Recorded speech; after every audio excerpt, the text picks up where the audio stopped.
আওয়ামী লীগ নেতাদের নিয়ে জাতীয় প্রেস ক্লাবে উপদেষ্টা আসিফ মাহমুদ সজীব ভুঁইয়ার বাবা বিল্লাল মাস্টার বিএনপি নেতাদের বিরুদ্ধে করালেন সাংবাদিক সম্মেলন। মুরাদনগর ছাত্র জনতার ব্যানারে সংবাদ সম্মেলনে বিস্ময়করভাবে ছাত্রলীগ নেতার পক্ষে সাফাই দেওয়া হয়েছে।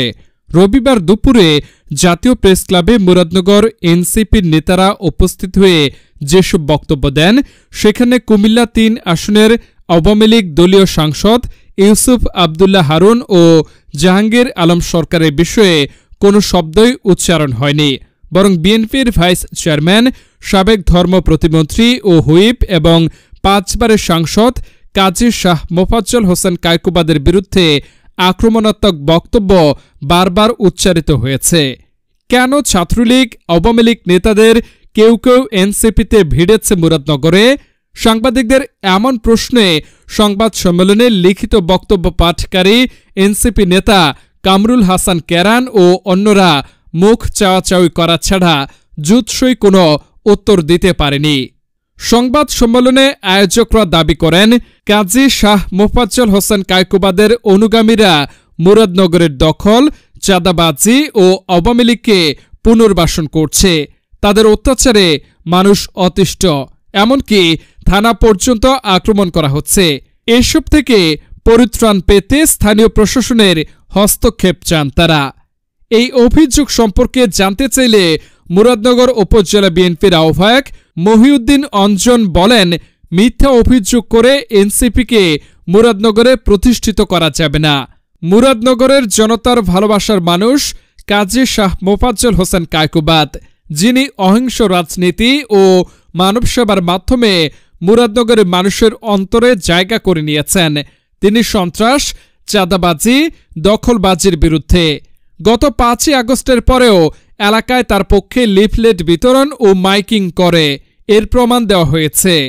এদিকে সংবাদ সম্মেলনে কামরুল হাসান কেরানের বক্তব্য চলাকালে হঠাৎ একজন যুবক সেখানে উপস্থিত হয়ে তার লিখিত বক্তব্য পাঠ থামিয়ে দেন।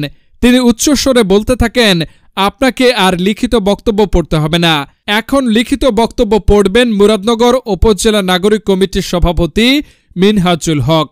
এই মিনহাজুল তার বক্তব্যে আওয়ামী লীগ, যুবলীগ ও ছাত্রলীগের কয়েকজন নেতাকর্মীর নাম উল্লেখ করে তাদের পক্ষে সাফাই শুরু করেন। তার বক্তব্য শেষ হলে সাংবাদিকরা জানতে চান, এনসিপি কিভাবে মুরাদনগর উপজেলায় স্থানীয় প্রশাসনে প্রভাব বিস্তার করছে, কিভাবে আওয়ামী লীগ, যুবলীগ ও ছাত্রলীগের নেতাদের পুনর্বাসন করা হচ্ছে, এমনকি এনসিপির ব্যানারে লাগানো গাড়িতে যুবলীগ নেতা কিভাবে নিজ বাড়িতে ফিরলেন। এসব প্রশ্নের সঠিক উত্তর দিতে পারেননি সংবাদ সম্মেলনে উপস্থিত কেউ। সাংবাদিকদের তরফে এসব প্রশ্ন করা হলে ক্ষিপ্ত হয়ে ওঠেন সেখানে উপস্থিত অনেকে। জানা গেছে, সম্প্রতি কুমিল্লার মুরাদনগরে শ্রীকাইল ইউনিয়নের ২ নং ওয়ার্ড যুবলীগের সভাপতি আনোয়ার এনসিপির ব্যানার লাগানো গাড়িতে গ্রামের বাড়িতে ফেরেন। এই ঘটনার পর থেকে এলাকায় তোলপাড় চলছে। গোটা সংবাদ সম্মেলন চলে হট্টগোল আর অব্যবস্থাপনার মধ্য দিয়ে। যেই ব্যানারের সংবাদ সম্মেলনের আয়োজন করা হয়েছিল, তাদের সঙ্গে স্থানীয় আরও কিছু মানুষ উপস্থিত হন। তারা সংবাদ সম্মেলন চলাকালে একাধিকবার সাংবাদিকদের ওপর উত্তেজিত হন। সাংবাদিকদের নানা কটূক্তিমূলক কথাবার্তা বলতে শোনা যায়। পরে সাংবাদিকরা সংবাদ সম্মেলন বয়কট করে সেখান থেকে বেরিয়ে যান। এরপরও উপস্থিত এনসিপির অনুসারী কয়েকজন পেছন থেকে সাংবাদিকদের বলতে থাকেন, এরা হলুদ সাংবাদিক। একজন উপদেষ্টার নাম উল্লেখ করে তারা বলেন, এরা আমাদের নেতাকে ছোট করতে এখানে এসেছে, এসব সাংবাদিক কায়কোবাদের লোক। যেসব প্রশ্নে ক্ষিপ্ত হন উপস্থিত কর্মীরা। সংবাদ সম্মেলন শেষে উপস্থিত একজন সাংবাদিক জানতে চান, মুরাদনগরে আওয়ামী লীগের নেতাকর্মীদের এনসিপিতে ভেড়ানো হচ্ছে, যেমন গোলাম কিবরিয়া, যুবলীগের আনোয়ার হোসেন, এটা কেন? এই প্রশ্ন শোনার পরেই পেছন থেকে হইহুল্লোড় শুরু হয়। তারা বলতে থাকেন, এটা কোনো প্রশ্ন না, আমরা মোফাজ্জল হোসেন কায়কোবাদের বিরুদ্ধে সংবাদ সম্মেলন করতে এসেছি। একইভাবে সংবাদ সম্মেলনে উপস্থিত কেউ তার উত্তর দেননি। পুনরায় সাংবাদিকরা কামরুল হাসান কেরান ও মিনহাজুল হকের কাছে জানতে চান, আপনারা কি মুরাদনগরে বৈষম্য বিরোধী আন্দোলনে নেতৃত্ব দিয়েছেন? আন্দোলন চলাকালে কোথায় ছিলেন? আপনারা যে আন্দোলন সংগ্রামে অংশ নিয়েছেন তার কোনো প্রামাণ্যচিত্র আছে?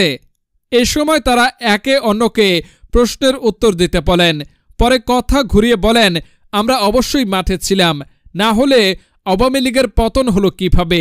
শুধু আমরা না, ছাত্রলীগ যুবলীগের অনেকে আমাদের সঙ্গে সরকার বিরোধী আন্দোলন করেছে, তারা আমাদের সাথে ছিল।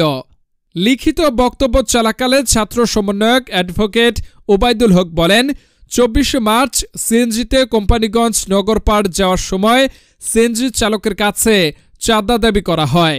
এই ঘটনার প্রতিবাদ করলে বিএনপির লোকজন আমার উপর হামলা করে। তার বক্তব্য চলাকালে সাংবাদিকরা জানতে চান, আপনি সেদিন কেন ছাত্রলীগ নেতা সবুজকে ডেকেছিলেন? নিষিদ্ধ সংগঠনের নেতা হয়ে সবুজ কিভাবে এনসিবির হয়ে কাজ করছে? এমন প্রশ্নে ওবায়দুল হক বলেন, জুলাই আন্দোলনের শুরু থেকে সে আমাদের সঙ্গে ছিল, তাই তাকে ঘটনার সময় ডাকা হয়েছিল। তখন সাংবাদিকরা পাল্টা প্রশ্ন করেন, জুলাই কেউ একদিন মিছিল করলেই কি তাকে দলে নিতে পারেন? সে তো নিষিদ্ধ সংগঠনের এখনও পদধারী। তবে এসব প্রশ্নের কোনো উত্তর দেননি ওবায়দুল হক। তিনি কিছু সময় চুপ থাকার পর মাইক দিয়ে দেন কেরানের কাছে।